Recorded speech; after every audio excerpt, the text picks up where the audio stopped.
All right, let's start with a really big question. What if God, the all-powerful creator, was incomplete? What if God actually needed us, humanity, just to experience joy? Today we're going to dive into God's ideal for the world, which is a sermon from Reverend Sun Myung Moon that lays out this really wild and sweeping vision of our whole purpose in the universe. This single idea is really the key to unlocking the entire message. Just think about it for a second. The concept that an almighty God needs us, that joy is basically impossible when you're all alone. That changes everything, right? It completely shifts the dynamic from, say, a king and his subjects to something much more like a deep, interdependent partnership. And, according to this message, that partnership is the whole reason for creation in the first place. Okay, so if God needs a partner to feel joy, then what does that partnership even look like? Well, to get our heads around this, we have to go all the way back to the beginning. We got to ask, why did God create anything at all? And according to this message, the answer really boils down to one single universal principle. And this brings us to the core mechanic of this whole worldview, something called the subject-object relationship. Now, the idea is actually pretty simple. It's that nothing of value can exist all by itself in isolation, right? A painter needs a canvas. A singer needs a song. In the same way, a subject, like God, needs an object, that's us, to interact with. Joy isn't some solitary feeling. It's something that's generated in that space between the giver and the receiver. And this, right here, is where humanity comes into the picture. We were designed to be God's perfect mirror. Think about it. How can an invisible, formless God experience the physical world? He needed a partner, right? A visible, tangible creation that could reflect his own nature right back at him. We were meant to be the living, breathing embodiment of God's love and creativity. Kind of like we complete the circuit, to make his joy real and tangible. So, okay, that's the blueprint, right? A perfect, joyful partnership between God and us. But, just look at the world around us. It's pretty clear something broke along the way. If that was the original plan, what went so terribly wrong? Well, the message pinpoints the problem as a single corrupting force. It's a fundamental reversal of that original plan. It argues that our world today isn't defined by that joyful partnership at all, but by its complete and total opposite. First, let's get the definitions straight, at least according to this text. So, goodness, it's not just about being nice or polite. It's presented as this cosmic principle of absolute unselfishness. The idea is that the subject exists for the object.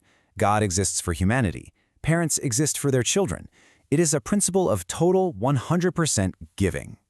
And evil, then, is the perfect inversion of that. It's that exact moment the focus shifts from living for others to living for myself. It's the desire to be served instead of serving. And according to the text, this isn't just a simple character flaw. It's a legitimate, opposing cosmic force.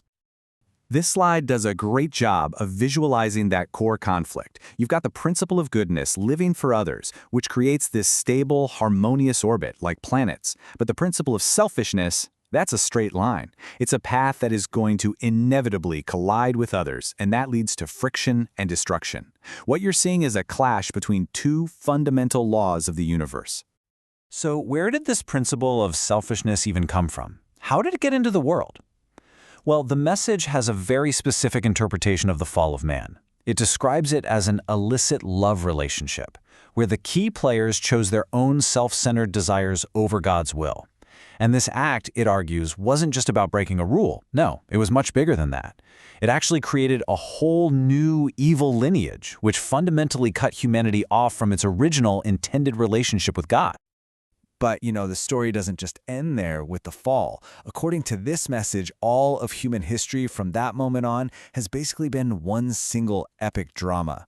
It's been God's long, painful, and very methodical effort to reverse all that damage and restore humanity back to its original purpose. And this process of restoration, it follows a very specific pattern. First, God chooses a champion. That champion that has to prove their absolute loyalty. Now, the tests they face, they often seem totally bizarre or illogical, but that's the whole point. They're designed to be the complete opposite, a full 180 from the world's selfish logic. And every small victory lays another stone in the foundation for God to be able to work on earth again. The text points to figures like Noah, who was told to build a giant ark on a dry mountain, or Abraham, told to just pack up and leave his home for some unknown land. These are all examples of this process. It especially highlights Jacob's struggle, wrestling with an angel all night as a really key victory in this long, tough fight to reclaim a foundation for God here on earth. So this whole centuries-long process of restoration, it all builds up and culminates, according to the message, with the arrival of Jesus.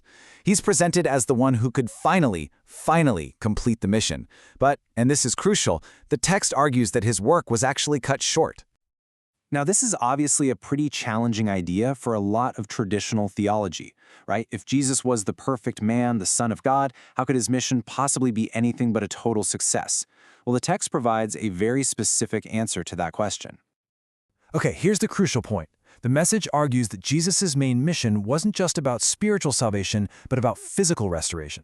He came as a second Adam to finally do what the first Adam failed to do, to find a bride, a second Eve, and to establish the very first perfect, God-centered family.